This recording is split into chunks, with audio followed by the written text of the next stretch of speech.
Howdy folks, it's Meandering Mike in the Man Cave of Madness, and we are doing a how to play on the Battle of Ligny, part of the Napoleon's last battle quad, as you can see here.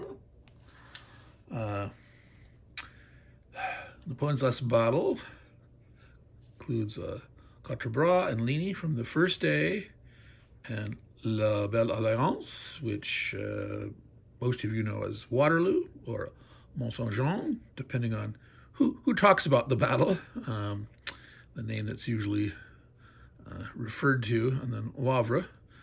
Wavre is north off here. Quatre Bras is happening the first day west of here. I'm going to tilt this camera down.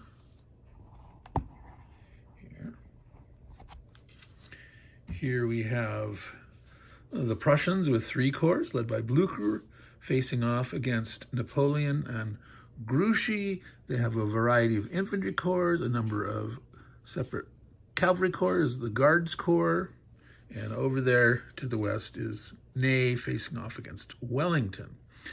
Now, one of the things I'm going to say about this, I'm not going to go into great deals on how to play the mechanics. I've done playthroughs before on and how to play on Quatre Bras. I'm going to talk quickly about that, but what I want to talk about is how to play, some of the tactics and the strategies for trying to reach victory. I will cover quickly the mechanics of this game and how to play in that sense. And one thing to note is there's a major difference between these battles individually as separate folio game. You may have this as part of the folio or as part of the quad. You're just playing one battle versus the campaign rules. So the campaign rules here, the most important thing is these leaders, commanders and officers, command and control. It quite substantially changes how you play the game, how you approach the game, how you approach the battle, the tactics and strategies that you will use. It only, to a small extent, affects the actual mechanisms in terms of how do you determine who's in command and control, etc. But the actual play of the game is 90% similar. There are some optional rules or rules that you can use in the campaign that aren't available in the individual scenarios, even though you could potentially introduce them if you wanted to sort of house rule those. Okay, so here I'm going to be focusing on as if you're playing the battle all by itself without the command and control rules, and it can radically change how you approach it. I'm not going to cover that difference here in this video. At some point I will discuss that in a future videos at some point.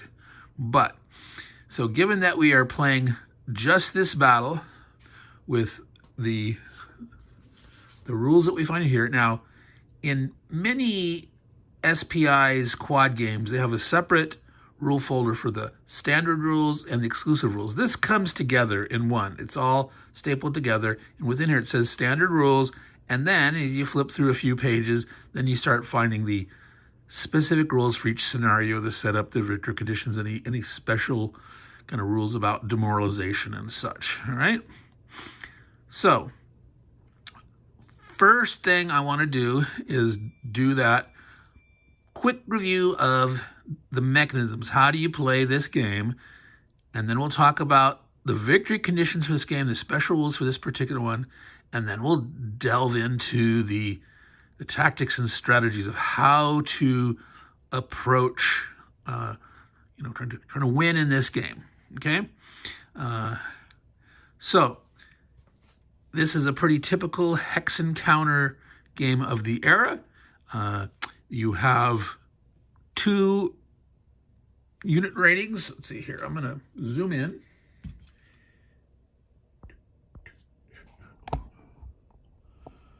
All right. Let's look at it from this angle. All right. This is the town of Ligny here, and Saint-Amand is there. So There's this nice stream coming through here. So this is the titular town. So you have two ratings. The first number is the combat strength, and the second is the movement allowance. All right. So there's no split. There's no attack and defense. They're all have the same number for an attack or defense. There's a unit type. It's the symbol in the center. They're using the standard NATO symbols. Obviously, that wasn't a thing at the time, but so you have artillery is the dot. All right. Cavalry is the slash. Infantry is the X. And then if you have a slash and a dot, that's horse artillery. Okay. That is the only symbols here. Now you may notice one of these guys have white stripes. Now these counters are two-sided. Okay. Note that these do not represent like step losses in this game. Weaker side, flipped over, normal side. When you get eliminated, you're gone. The whole thing. You don't flip over, you don't take damage in this game. And normally the only way that you will get to this side is in the campaign game, a unit that's eliminated that gets reorganized. The leaders try to rally them, reorganize them, and bring back stragglers, basically, and they come back on this weakened side. Now, in some of the scenarios, some of the units already start in this weakened state. And unfortunately, it's not easy to tell. You can see all these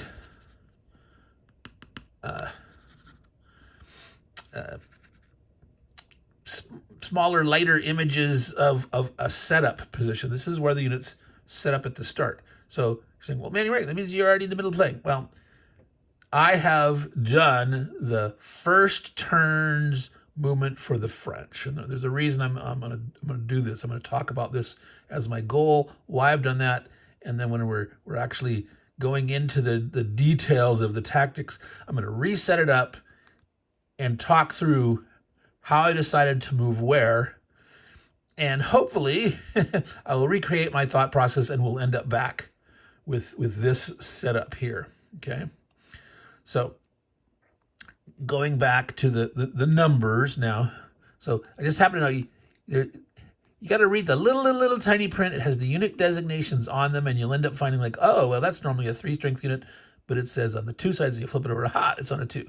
So you got to find these by process elimination. But in this one, there are these 2 Prussian units that start on the weak side.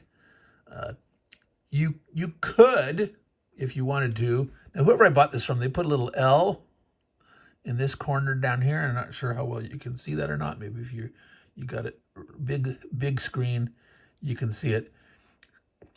To make sure that they were sort of right, L for Ligny. And there's units in the Hexagon, and they have a Q, etc.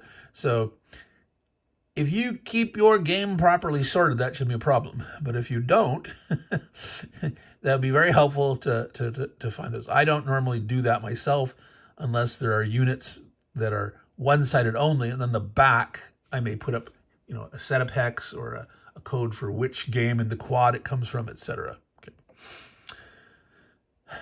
Now, back to, we've got these values, we've got these unit types.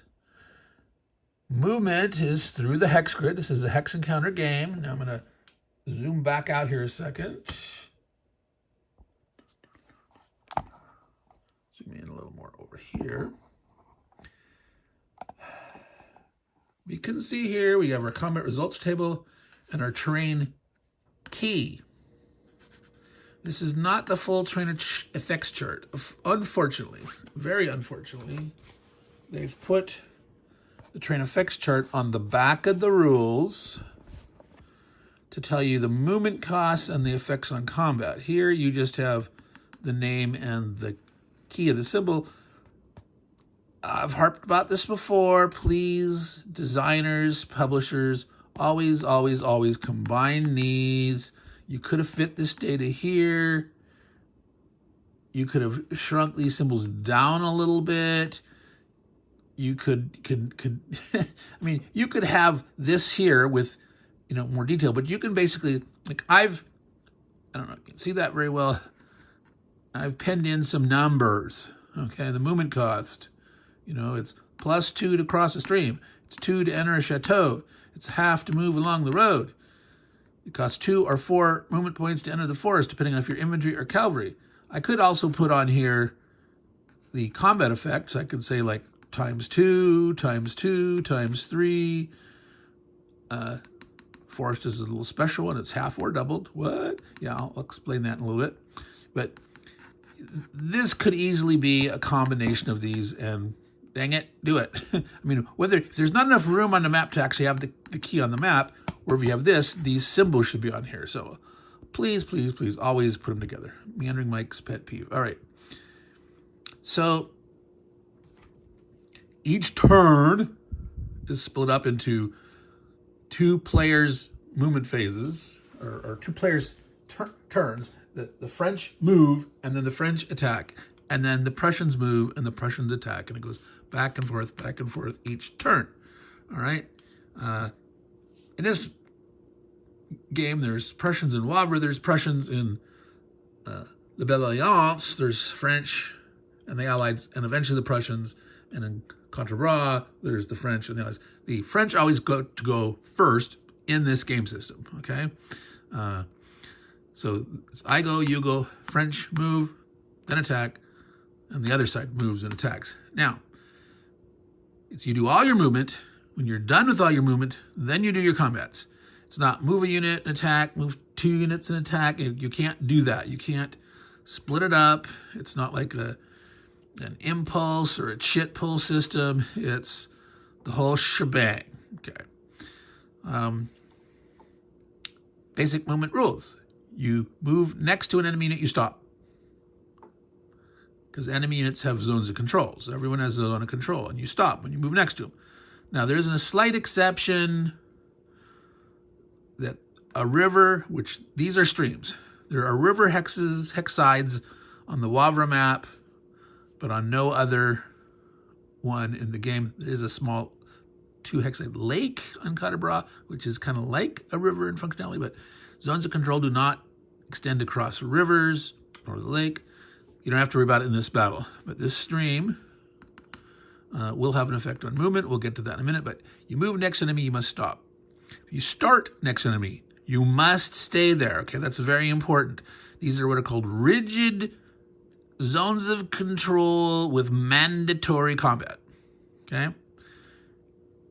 You stop when you enter a zone of control. If you're in a zone of control at the beginning of your movement, you must stay there. The only way you can leave a zone of control is via combat. You either retreat them or they retreat you, or one side of that gets eliminated. All right? Simple enough. Now, the movement costs, okay, it's basically 1 for clear terrain. These trails, it's 1. So they don't really help you unless they're going through like a forest, okay? See, there's trails going through. I need to turn that. Okay. There's a trail going through this forest. So if you're traveling along the trail, it'll only cost 1 movement point instead of the 2 or the 4. If you were a cavalry trying to enter that hex from here, you'd spend 4 to enter it. It'd be faster to go 1 to here and then 1 across this bridge along the trail, and only spend 1 to do that. All right. Crossing a stream, +2 additional, not +1. I've seen dozens of playthroughs of this games in person and online.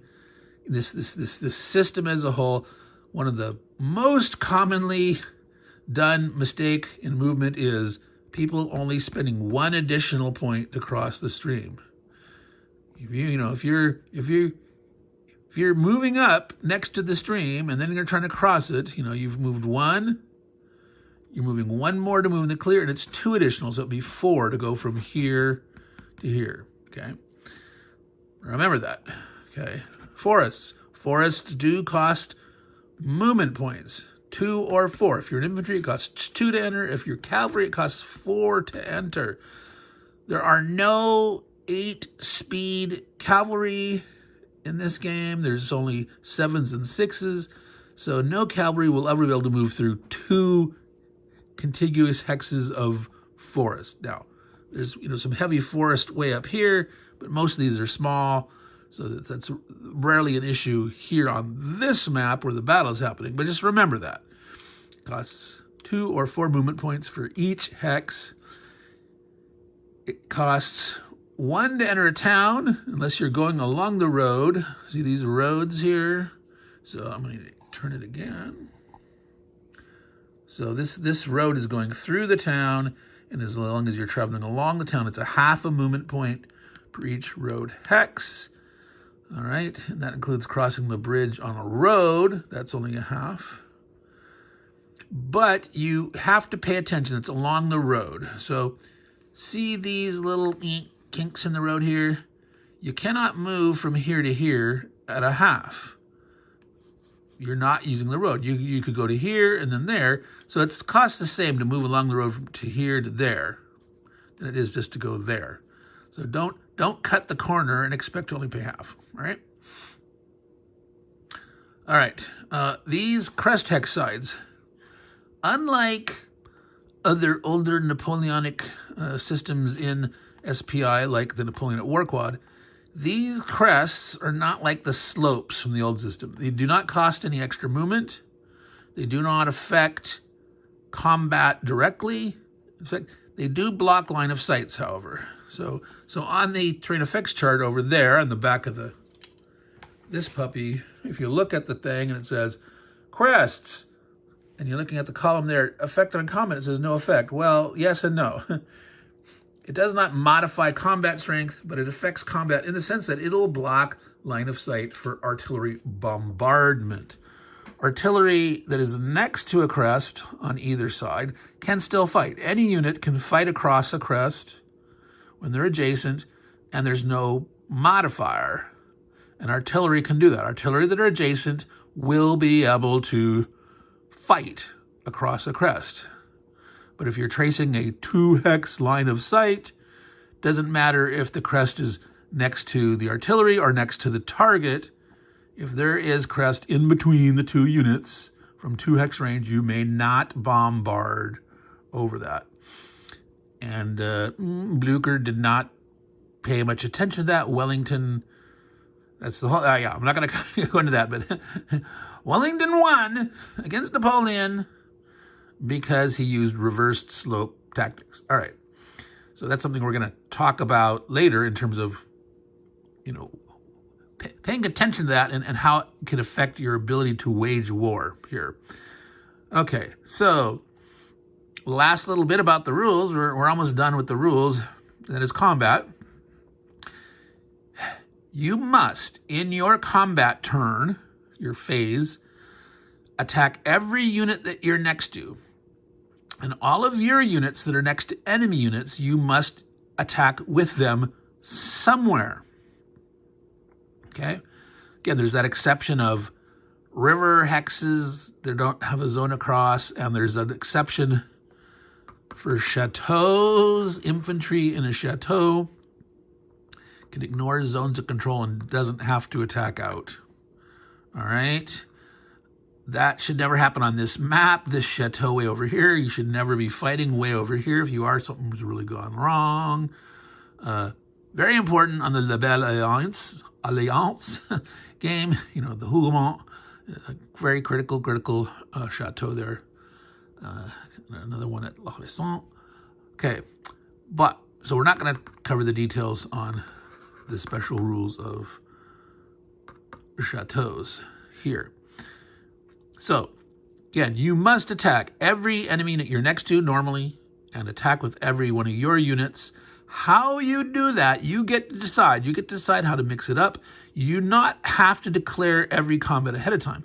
You may want to figure it out in your head because you have trouble winning if you don't do this. Okay, this is something I'm going to emphasize, is figuring out where to attack, when, with how much, and in what order is critical in this game to winning, okay?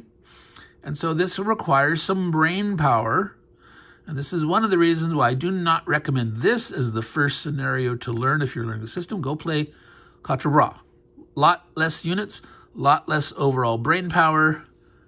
Then come over and figure out how to do this one, because there's a lot more going on. A lot more counter density here, a lot, big front going on. Okay. So you must attack every unit you're next to. You must attack with every unit there.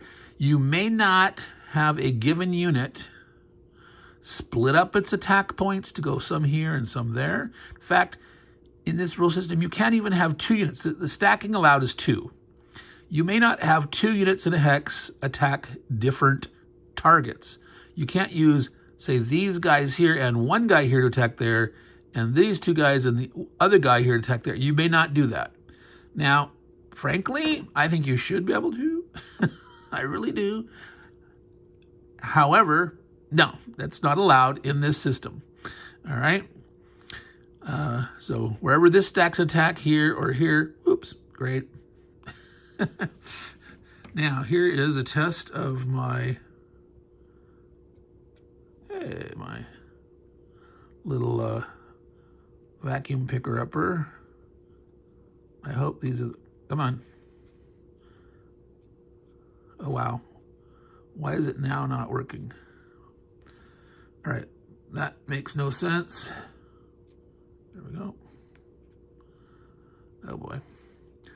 So it's not as all, sorry for that, meandering through my, I'm trying to use this instead of tweezers, and so far it's worked until that moment there where it's like, why isn't that gripping? All right.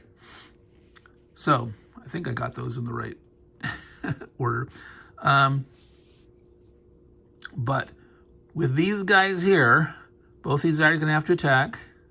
Obviously, this guy's and these guys are going to have to attack here. He's going to have to attack here. This guy's going to have a choice of attacking here and here. You can't do like one attack and another attack and then this attack. If you attack a enemy in a hex, you must do it once and only once.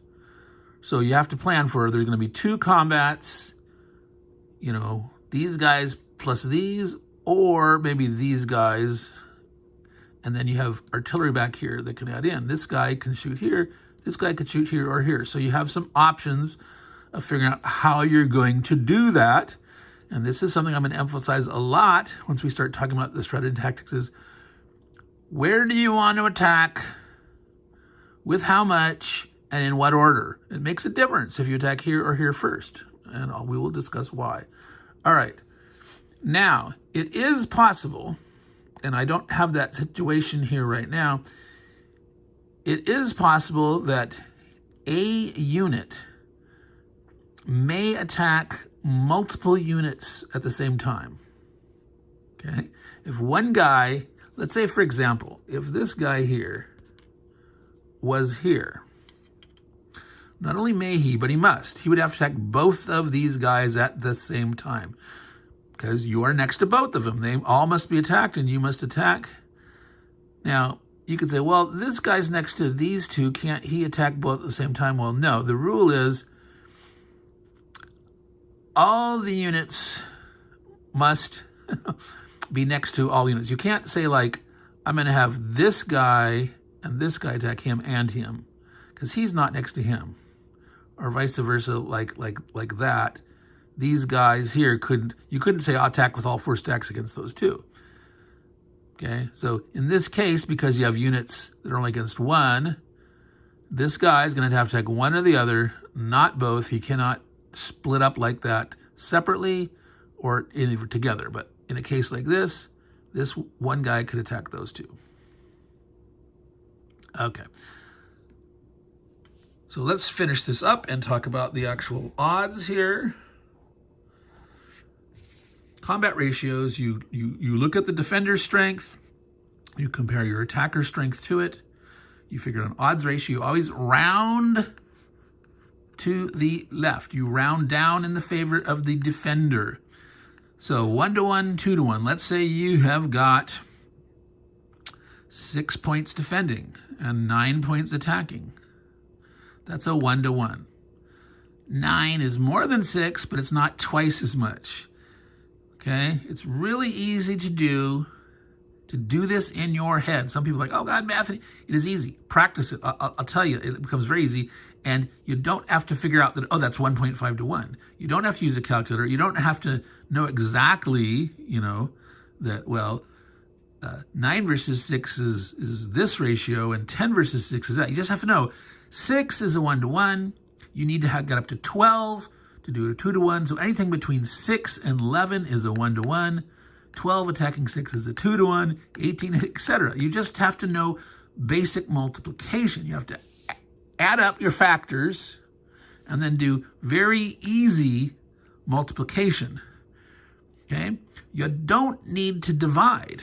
You don't need to figure out fractions in your head. You just figure out, well, how much do I need for a 1 to 1?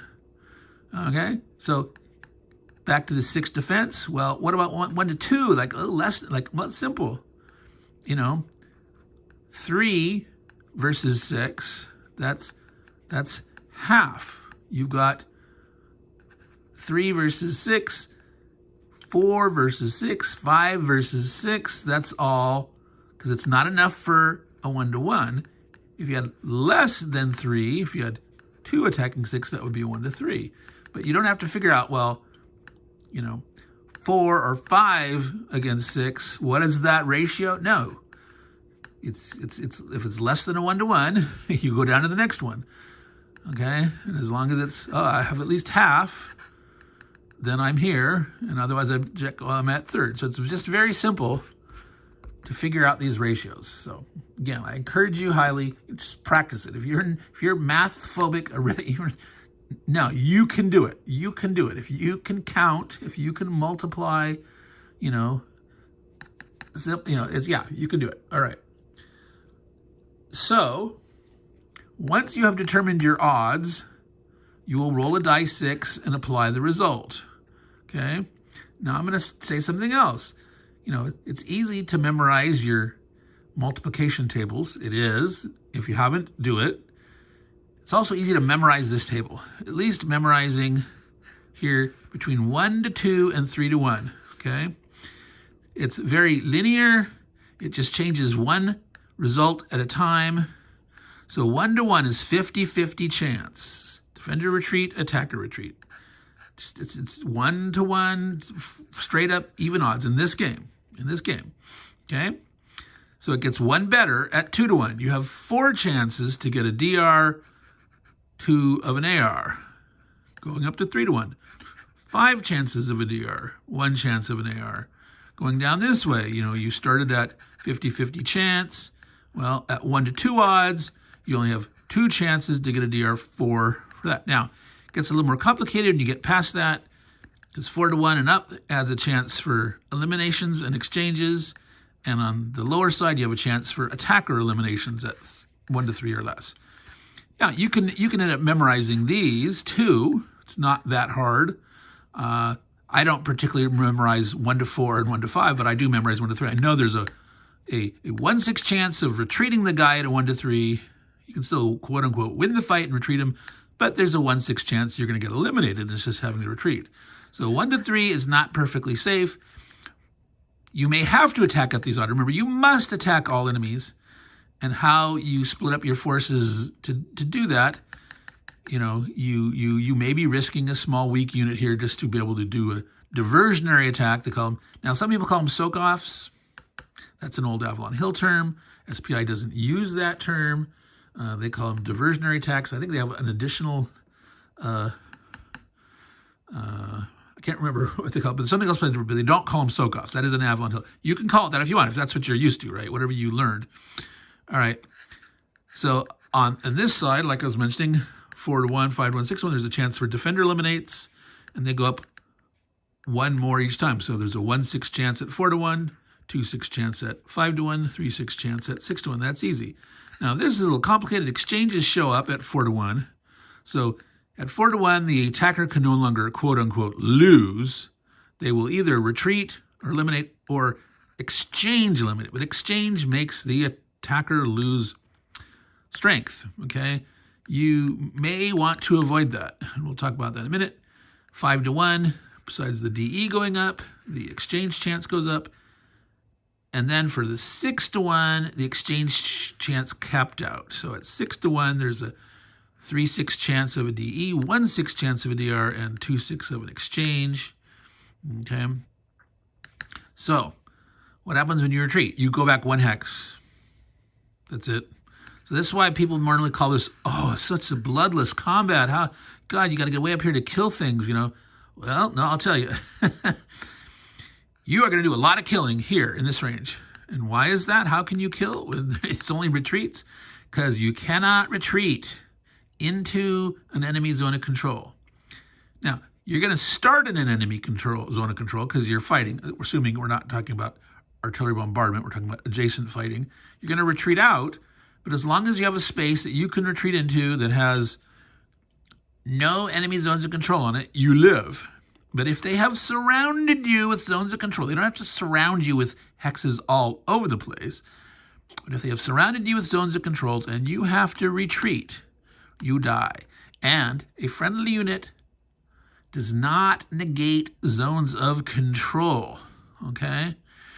If you have units next to you, and I'm gonna show you an example here. Let me turn this over here to this side. I'll zoom in more here,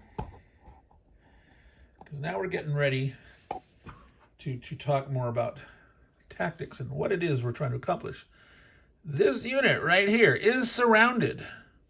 Given where the French set up, they were able to maneuver. There's a weakness in this Ligny flank. Okay, so remember, as we're talking about this is the Napoleon's left, the French left, that's the Prussian right, okay? So the Prussian right flank had a weakness where they're able to come around and surround this guy, and he's ready to get killed. All right, this guy cannot retreat to here, he cannot retreat to here, he cannot retreat to here. These obviously are French units here. If, say, this unit was right here instead, doesn't help him. If he has to retreat, he cannot retreat to there. Doesn't matter, there's a friendly unit there. This zone is blocking that hex. You cannot retreat there, all right? So that's what you want to look for.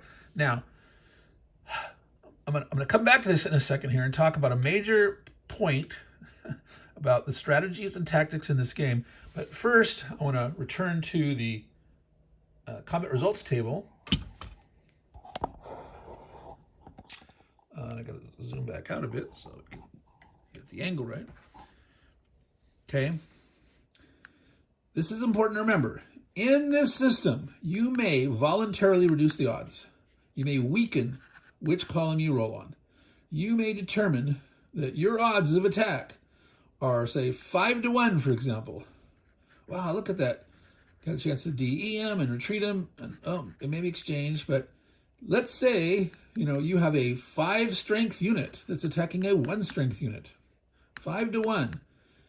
You may not want to do that at 5 to 1. You don't want to necessarily have a 1/3 chance of getting exchange, which would eliminate the defender, but the attacker must lose equal or greater value. And if you don't have change, you've got 1 5 strength unit, you would lose your whole 5 strength unit on exchange. Okay? And so this is something that a lot of people do. I gotta kill guys to win. I gotta demoralize the enemy. I gotta get points against them. I gotta kill them. And they'll try to get these kind of odds, and sometimes it's not what you want to do. Sometimes risking the exchanges are bad. Okay? It says, well, if I reduce the odds here, there's still a chance to exchange. Well, you could do that, but the chance to limit. This is a key column. People talk about 3 to 1 all the time. 3 to 1 odds. 3 to 1 odds are great. But how do I kill him? You surround him. You figure out how to surround him. You get him to retreat. You might fail. Now, that's why you might attack at 4 to 1, because you can't fail. If he's surrounded, he's going to die, but there's still a 1/6 chance of getting exchanged. If you really, really, really don't want to get exchanged. Now, if you're surrounding the guy, you have multiple units. You must have multiple units to be able to surround somebody. There is a slight exception. You could pin him in the corner, a weird corner of the map where he's here and you're here with 1 unit. You can technically make him so he can't retreat, but that's a very oddball exception. So, but if you've got big units, 2 5 strength units, and he has a 2, Same thing that happen if you get an exchange, you're going to lose one of your 5s for his 2. But at least you can guarantee it if you say surrounded at 4-1, but you might go down to 3-1. Some kind of eraser stuff here, and still risk the chance of the retreat. So this is part of this art of the strategy and tactics, when to reduce your odds to make sure, and it all depends on the tempo of who has the strength, who can afford to lose more, what the demoralization levels are. And so sometimes you think like, well, dang, the French got bigger, better units, and they'll go ahead and kind of trash the Prussians and take exchanges. And like, well, no, maybe you don't, because in this case, the victory conditions we're getting to here so shortly is the French have to keep their losses to less than 35 strength points. This is the first day, and there's more going on here. Napoleon's trying to crush the Prussians completely, but he knows he's got to go on and engage Wellington and his British and Anglo-allied armies, and he knows, he's expecting Ney to win over there at Quatre Bras, not fight to a draw, but certainly that's not the bulk of Wellington's army yet. But if the French lose too much, they kind of, they may win the battle but lose the war, right? So, even though the French appear to be stronger, it's like, no, well, you might want to avoid chance of exchanges. Okay, so back to what I was going to talk about over here. Moving the camera again. Back and forth, back and forth. Back to the left, back and to the left. All right. This, surrounding someone by movement. Your maneuver, you are outflanking them. You are surrounding them through maneuver. You always want to look for those opportunities. And there's times when, like, you have more units on a flank. You can stretch a flank. You can keep going around, try to peel around their flank over the course of turns, okay? Well, sometimes you have that luxury. Sometimes you don't. You got to know, whatever you start doing, the enemy is going to react to it. And so you may have a plan, a strategy, I want to go around this flank or try to go around that flank. I'm going to try to surround guys because, Meandering Mike tells me I got to surround guys to kill him, Well, it's going to be few and far between when you get opportunities like this. Take them when you find them. If you double check, make sure there's not some kind of trap. Like, I'm going to jump here and then they're going to counter surround me. If the Prussians had a bunch of units here or something, then they're going to storm in and, counter surround a bunch of the French. So, pay attention, look at what's going on, look for those targets of opportunity that you can surround to try to destroy. And that's going to be rare.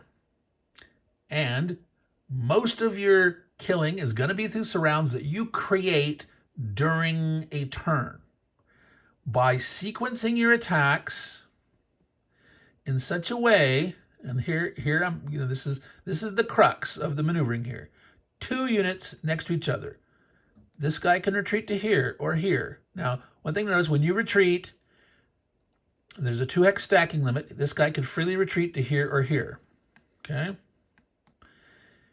If this hex were full, okay, can only have 2 hexes in it, you must retreat to an empty hex or one that only has 1 in it as part of it. You can't cause displacement. So if you can retreat to a hex, potentially because there's no zone, but there's no free hex to go to, you can retreat in there and push a unit out. So let's say this hex was full and this hex was full. This guy could retreat and push one back. Okay, so like if this 3 was here, this guy could not retreat here, he'd have to retreat here. But if this one was also full, he could elect to go to either and push 1 unit back. Displacing, they call it. Do not displace if you have an open hex or one that's not at maximum yet, okay? Now, if you have a hex that has multiple units in it, you can't see that right now. If you have a hex with multiple units in it, you may retreat them to different hexes if possible. Like this guy, if he has to retreat, he can only go here. There's a zone here, there's a zone here. You obviously can't retreat, there's a zone there. So these guys, if they have to retreat, are going to have to go here. Okay. And same with, whoops, back and forth, back and forth. These guys here, if they have to retreat, can only go here because there's zones and zones. But there are cases where, like, let's say these guys were up here. Some guys were here attacking. Okay, these guys could go to here or here. Now, in this case, so let's say we have French units here. They attack this guy. This guy has to retreat. There's two guys here and one guy here. One guy will have to retreat to here, and the other guy could then retreat to here and displace one of those. Because we're assuming they're attacking from here. There's zones here and here. Two guys could split up. So one guy could retreat to here, and then one guy could retreat to here, displace him. Or they could both retreat to here. One guy goes here, and the other guy also goes here, displacing the original occupant out. You should not go to here, okay, and then go to here and displace the guy. That would cause him to retreat too. You should displace an original occupant of a hex, okay? Now, it's possible to have guys stacked up all over here, and you could retreat to here, displace one to here, which could displace one, again, as long as you're never retreating into a hex with a enemy zone of control on it, and you're not trying to displace a guy where there's some other free space, free hex for you to retreat into first. Okay, so now back to this part here, this important tactic. I want to eliminate one of these guys. How do I do it? Both guys have a place to retreat. He can retreat to here. This guy could retreat to here, or here. Well, you attack here first. If you attack here first and you advance, this guy will now be surrounded, right? Because if there's a French unit here, there will then be an enemy zone of control here. This guy, that's the place that he's wanting to retreat to. If you did this combat first, he will retreat to here, and then you advance here, and then this guy, oh, he can retreat to here. So if you want to try to kill somebody, now, there is a risk involved, all right? If you attack here first and advance, and then this guy fails, this guy doesn't have his neck stuck out that far. He's not subject to the enemy surrounding him by movement. But if you fight this guy, push him back, advance with the French unit, and then this attack fails, the guy that is here can be surrounded because there's a guy here and someone can move here. That guy will be surrounded. This is the art of combat in these systems. Determining where to attack, with how much, in what order, and whether to take the risk or not. Okay? If you are very, very risk averse, you're just going to try to push them back and look for, surrounds by movement, and you probably won't win, okay?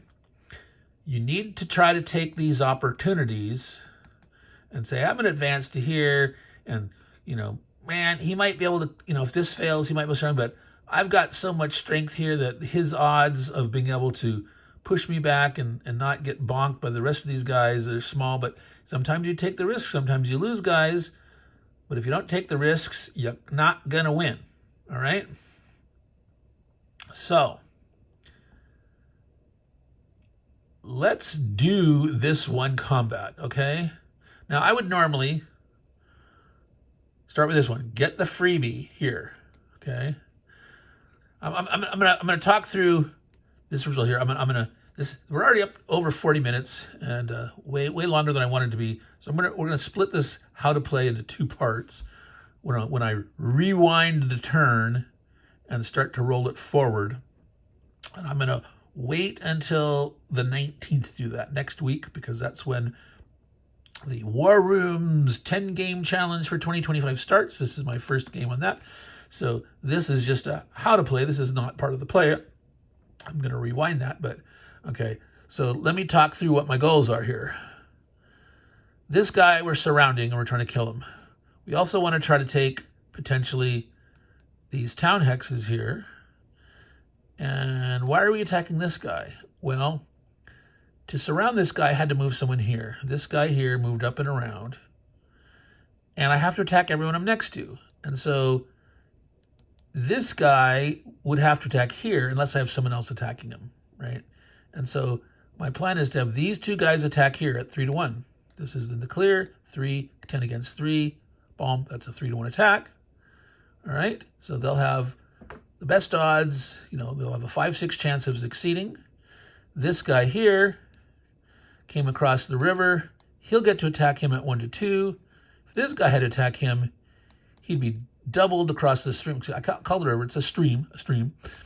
Okay, so 5 against 8 would be 1-2, which is not a big deal. I could have these guys attack here, but it's like, well, I also want to have a chance to take and retreat this. So these two guys here, 3-to-1, best odds to kill this guy without risking an exchange.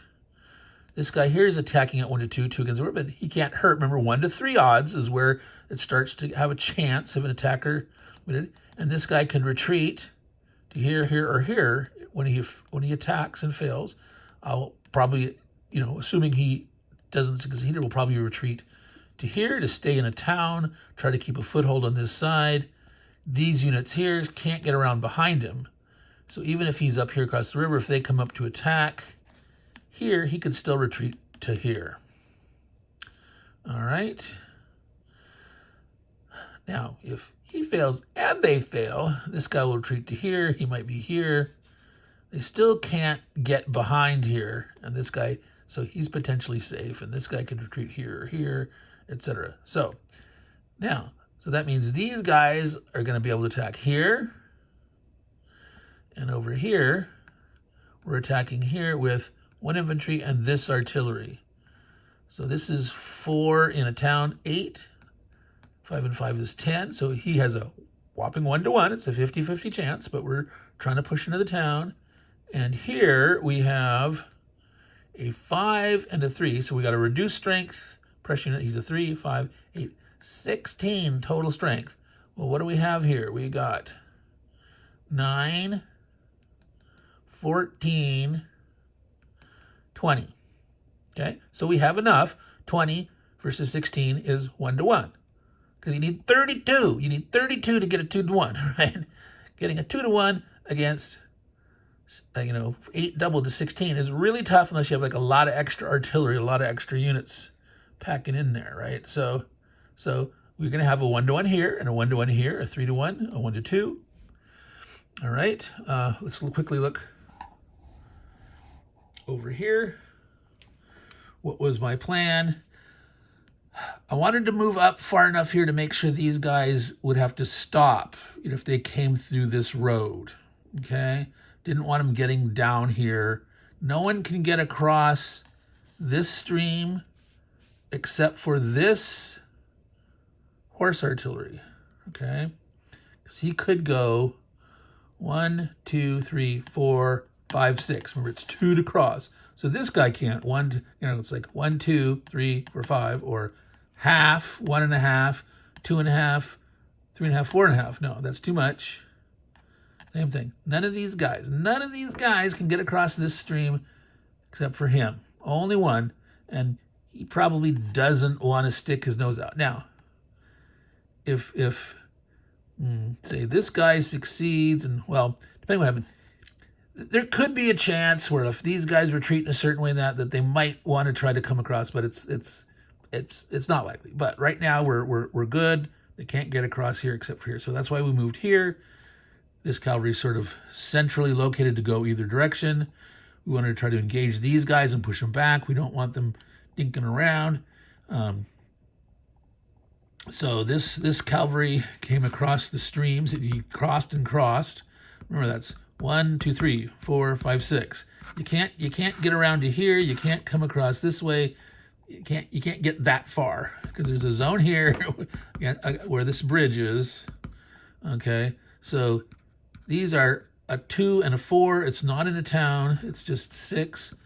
So here is 6. Okay, one thing I forgot to mention is there's an optional rule, and I highly recommend you play it, and that's called Combine Arms.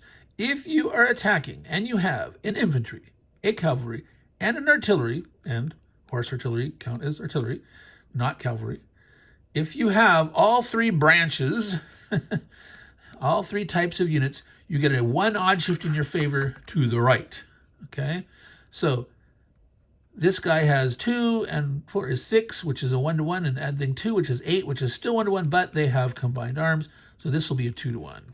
And over here, there's 4 in the town doubled to 8.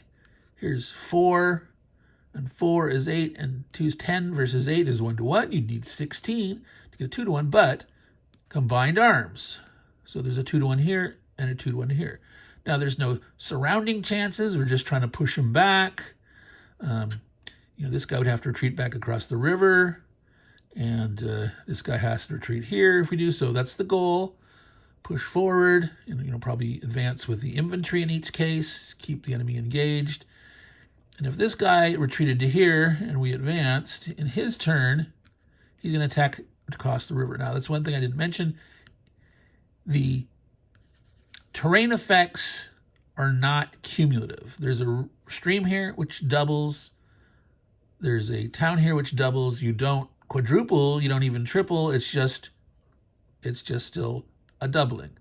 Now, movement costs are cumulative. You cross a stream into, like next turn, if no one moves here, this guy, if he comes across the stream into the forest, it's 2 for the infantry to move in the forest, plus 2 additional. This is 4. It takes all his movement to go to there.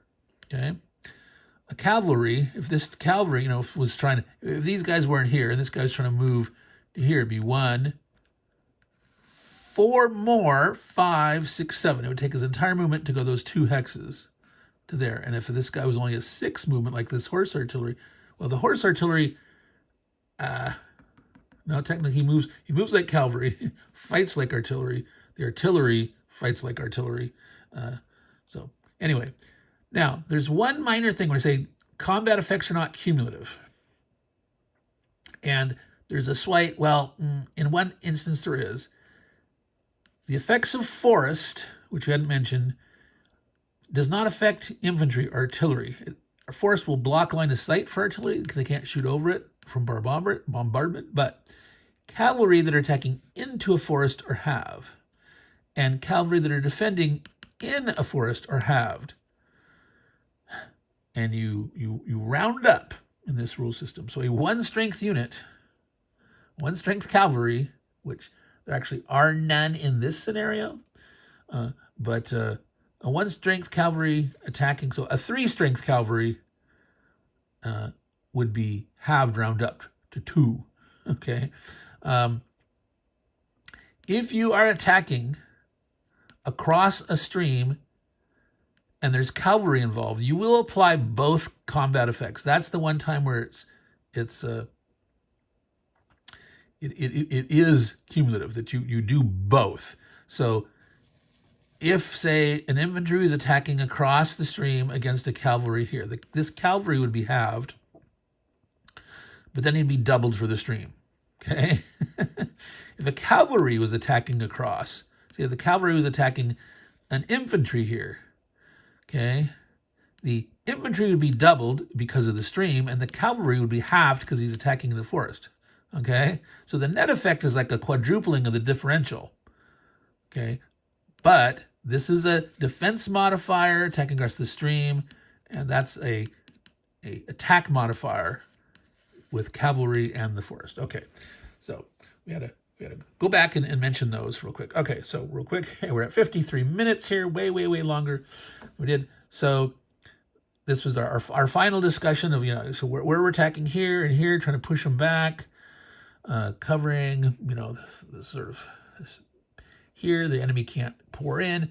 And so this attack here, how do we do this? Well, obviously, these guys are attacking here, and this guy's here. So how do we get the odds that we want here? These are both in towns. They're 4-strength units, so that means we're facing against 8 strength points. All right? Now, if I calculated this right, we're going to have 2 3-to-1s. We're going to get a 3-to-1 here and hope to retreat them 5/6 at a time. We're going to advance in, and then we are going to attack here at 3-to-1. And hopefully there'll be a unit here. He'll be surrounded, and we'll kill him off 5/6 at a time. All right, so how do we do this? Well, we've got 4 and 4 and 5. That's 14, all right? And this artillery, this artillery adds in 3 points, this horse artillery. We can shoot over these guys. They're in the clear. That's no problem. Okay, so that's 17 against 4 doubled to 8 is 2-1, and we have combined arms, right? So we have infantry. We actually have 2 of them. We have a cavalry here, and we have a horse artillery. So we have 17 versus a net 8, 2-1, shift up to 3-1. But we don't do this combat first. So even though I just calculated this, don't do, oh, let's do it. No. Let's figure out this one here. So that means since these guys and him attack, this guy gets to attack here. All right, and we got 3 and 4 is 7. 3, and notice here I have an artillery here next to this guy. Okay, I did that for a purpose. I wanted to get up as close as I could, and I had another artillery that could reach. Okay, so you can, in a sense, melee. You're close. You're using the right kind of canister or grape shot, not just blasting at close range. So artillery can fight just fine up close. So 7, 10, 15, 19. So 15 wasn't enough to get a 2-1, but you had this guy in. You got 19 against 16 is 2-1, and again we have our combined arms. We've got 1 infantry under there. We only have 1 infantry in this case, but we have an infantry under this guy. We got an artillery here and here. We got a cavalry there and there. So we have our 3-1, and this is what you would do first. You would do this combat here first. Okay. And if this failed, and these guys had to retreat, artillery bombarding, shooting at range, does not have to retreat. Okay? You may elect to retreat with artillery that shoots at range, and if you get an AR, you may elect to retreat with it. Okay? But what I would do is, because we want to make sure we don't displace this guy here, right? If we retreated these 2 guys here first, will actually be okay, because then these 2 guys, one could retreat to here, one could retreat to there.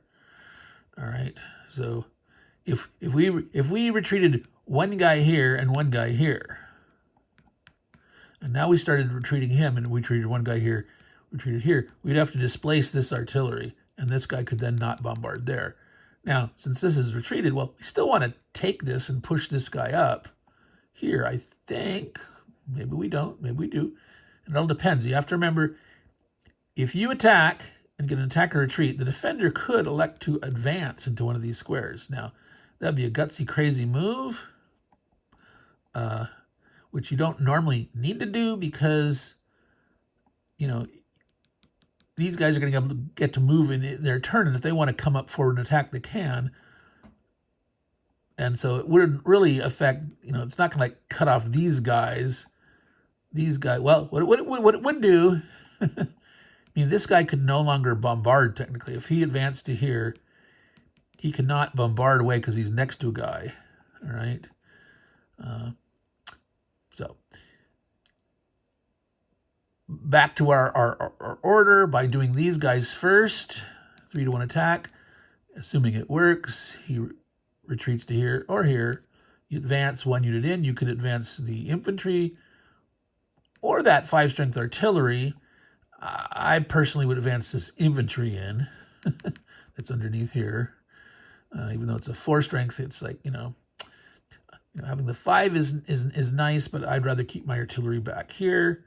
And then, so once he's moved in there, then you do this combat here at 3-1. He'd now be surrounded, and hopefully you killed him off. So that has been our coverage of Ligny, how to play the game, the mechanisms, the ins and outs of must attack everybody that you're next to, got to attack everyone that you are next to, that you can sometimes attack more than one unit at once, but you can't split up a guy or a stack to attack multiple guys, how to look for opportunities to maneuver for surrounds. Okay, this is a kind of like a macro flanking maneuver, where this is a micro. You're creating this during the course of combat by orchestrated attacks where you're picking the order and trying to force a retreat somewhere to get us around and finish the guy off. And if you have good odds, now here we had 3-1 and a 3-1. I'm going to tell you now. Zoom back out a bit here. Go look at this combat results table again. Given the nature of this beast, okay, and again, you know, most of your combats are going to be happening in here. You will get a lot of kills against enemy in 1 to 2 and 2 to 1 times, because you can't always get 3 to 1s like this. You may have to like have a 1 to 1 and a 1 to 1. If they both succeed, bam, you're going to do it. Or you're going to have maybe a 1 to 1 in one case, a 2 to 1 in the other. Sometimes you'll even have desperate 1 to 2 attacks. And like, aha, it succeeded, and that surrounds this guy, and now I have a 2 or 3 to 1 on him. You know, it all depends. That's, again, that art of trying to decide where to attack, with how much, and in what order to maximize your chance of killing enemy units and minimizing your risk if things go awry in the middle. So that is the art of these kind of battles, this system.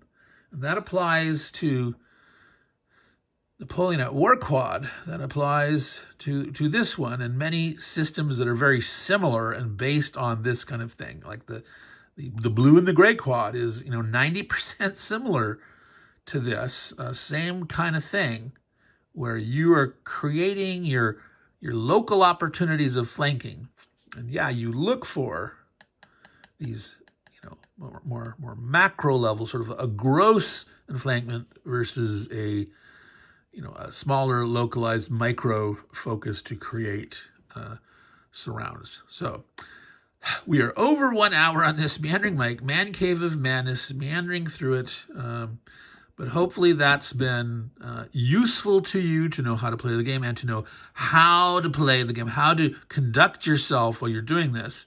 Now, I will, when I do the playthrough for real, I will rewound this and I will talk through in detail that first turn of movement for the French of, again, what I was trying to accomplish, where I was trying to go, how I decided to come up with this opening, so to speak, like a chess. You talk about chess openings. This is sort of an opening. There's many options of ways that you can do things. But I personally feel this gives the French the best leg up at the start and give them the best chance of getting, 2 potential kills, get some control. I mean, it's not great. Like these are 2 to 1s, but that's decent enough. That's 2/3 chance, 4/6 chance in each case of pushing the guy back. And these are only 1/6 odds here. But, if you're starting to get yourself into the town, and these are pretty safe. If this guy advances, if he retreats and advances, he's in no danger of getting cut off. If this guy advances to here, there's no danger of him getting cut off because he could always retreat. If he's up here, could always retreat back to here, even though the Prussians could move into here, say, they can't get around here, so this guy could always have a safe. So mix of maximum chance to kill and try to make some solid moves of gaining some important territory and such. So I didn't have a chance to talk about the victory conditions.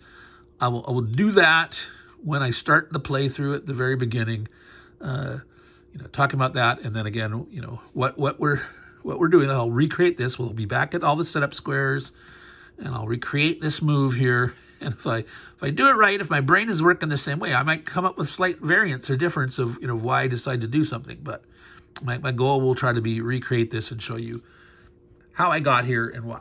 All right.